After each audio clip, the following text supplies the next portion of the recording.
Welcome to this week's edition of Valpo Football Preview, along with head coach Dave Cicchini. This is Todd Eichel. We're brought to you, as always, by the South Shore Convention and Visitors Authority. And Coach, you went to Dayton this past week, played with them for about 2.5 quarters, which had to be encouraging. Yes, one of the better teams in the league on the road. The conditions were tough. And, as we've seen from time to time, one bad play and then things kind of snowballed. And unfortunately, that's what happened on Saturday, which...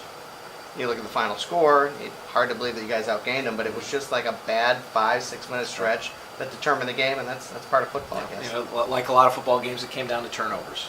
We put the ball on the ground early on special teams and gave them a 14-point lead, fought really hard, really outplayed them for about half of the game, got it to within 2 points, and then we turned the ball over 3 times. And our defense had an opportunity to get a couple of interceptions, and they dropped them. So that really wound up being the story of the game. Their drives in the second half were very short, 30, 40-yard fields to score, and when we were able to score, we had to drive the length of the field, go 75, 80 yards to do that. You're going against a very good defensive front. You said that going in, but got to find ways to run the football, and you probably, from a running standpoint, did probably better than you've done all season, considering the competition. Absolutely. And you protected the quarterback pretty well. I think you've got to give the offensive line a lot of credit for keeping this a ball game on Saturday. We did a great job. Coach Mirren did a great job putting together a game plan. We've got a lot of our younger players involved, some in the pass game, some in the run game. We really varied it up, used a couple of trick plays, and were able to get some pretty big gains in the run game. A week ago we talked about kind of the emergence of Jarrett Morgan being more a part of the offense. He's a true freshman. This past week, you got Frank Katrine really more involved. Here's a guy who started at running back. Now you put him out at a receiver spot. It's clear he's going to be a big part of your future. Right, absolutely. We've got several young players that just continue to get better. Frank has done an incredible job, first mastering that running back position, and then we made the switch over to wide receiver with the loss of Andrew Cassara. He's stepped up in a big way, and yet he's still talented enough to move him back in a running back position, which he made one of his biggest catches of the game, came within the line as the running back position. So he's done a great job just from a mental standpoint of picking things up.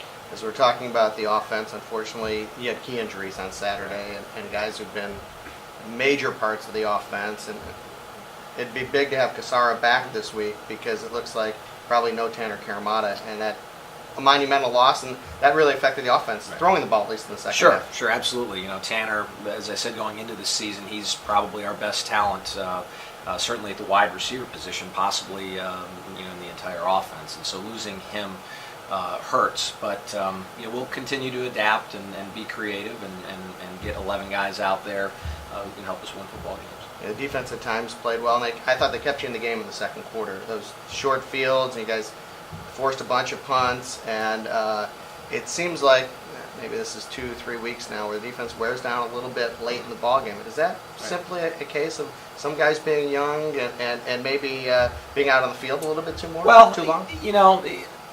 You can look at it that way. I think as you really explore and watch the game as the game progresses and break it down, I think this particular week it was really more of a case of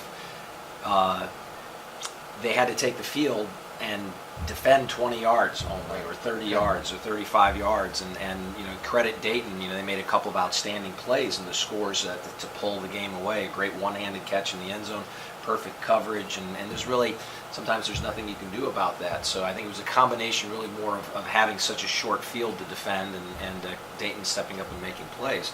But you're absolutely right. For the most part, we shut down one of the best attacks. Not only in the PFL, but in all of Division I FCS, and they did a great job of holding and keeping that rushing attack contained most of the afternoon. Let's look at Butler this week now, as we preview a home game against probably the biggest rival, not only in football, but overall. Not a bigger rival for Valpo athletics than Butler over the last maybe 50, 60, 70 years. You can go way back and see the great matchups in so many different sports. You go back to a year ago. You weren't here, but Butler embarrassed Valpo at the Butler Bowl. Is that somehow a factor in this game on Saturday? Well, I think it's a rivalry game to begin with. So the level of concentration and focus that your team has, I think, is about as good as you can get. But then you add on to that the fact that Butler did, really get after Valpo a year ago, and so, I think it gives a little extra incentive, but it's really hard to say, how much of a factor because it's such a rivalry game to begin with. But our kids certainly have a chip on their shoulder, and it's a good, talented Butler team, but hopefully one that we can, get after a little bit.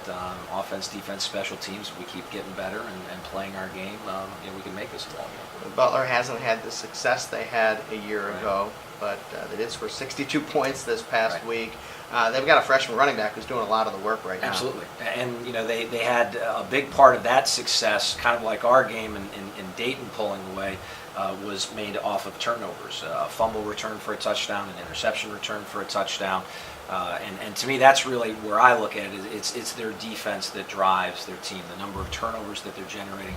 They're very, very tough against the run. And when you drop back to pass, they've got Brett Shannon, who leads the PFL in sacks. He actually has just as many sacks, him individually, as our entire defensive unit has as a team. So they got a number of talented players on both sides of the ball, but I really think it's their defense that drives their success. So the key is to keep picking up first downs. Right. You're not going to get many big plays against them, right? But you got to Right, keep exactly. working the way ball down the field, like you did for the most part on Saturday. And then you got to convert the red zone, which was a big factor on Saturday. That's a real key factor for you, right? Absolutely, and that's something that we've done very well for the most part of the season, but we've had a couple of lapses, and they've come at the wrong time in competitive games, and when the game's on the line, we've got to be able to stick it in the end zone and get 6 points and not settle for a field goal. Good luck on Saturday.